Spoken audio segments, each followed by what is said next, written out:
Neil Dougal, convener of the Registration of Ministries Committee. Moderator. My recorded speech on the website contains a mistake. It's only a detail, but has the potential to be confusing, and I'm sorry for any confusion I have created. The printed version on the website has been corrected, and I invite anyone who might be confused to refer to it.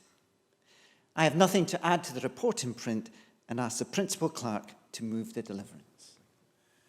Moderator, I so move. Seconded. Seconded. Thank you very much. Any questions?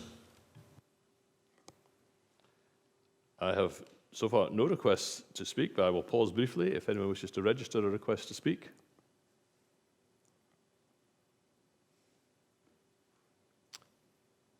There being no request, I will move to fast track the one section of this deliverance and declare that passed, and therefore ask Assembly to pass the deliverance as a whole. Neil, I think you said actually, and I'm sure this wasn't the bit that was, well, we'll have to go now and look at this and compare the text with the video. But I know you did say in your video that by necessity, the deliverance is very short, because in fact, much, indeed not all the work you do is confidential, and that must remain so. But I'm sure, behind what we have here is a considerable amount of work and effort. I think you did indicate at one point that you were almost continually working in different situations. So thanks to thanks to your committee for all that work, and you yourself have served as convener from its inception, and now standing down. I'm told you're a rarity, that you're a third-generation Church of Scotland minister. Not only was your grandfather a Church of Scotland minister, but even more singularly, both your mother and your father were ministers. And even further preparation for your most recent role was your convenership of the Ministries Council from 2011 to 2015. More recently, you've studied for a doctorate in ministry, with your final thesis focusing on leadership.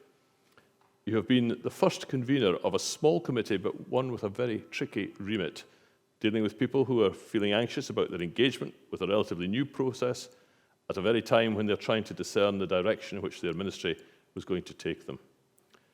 You've been a safe pair of hands, but more than that. You've had a knowledgeable mind, a compassionate voice, helping them through some very crucial moments. And while most of last year's meetings took place online, I believe it was not unknown for you earlier in your convenership to cycle into meetings in 121 George Street from North Berwick. And you say on your congregation's website that you never cycle as fast as you'd want, but you find that it helps in keeping you sane, as do reading thrillers and crime fiction and enjoying a good movie. We hope you'll have time for more of these things now, although I rather suspect that busy people always find things to do. And on behalf of the General Assembly, and indeed on behalf of the whole Church, can I thank you for the delicate task which you've undertaken so well. Many thanks, Neil. Thank you.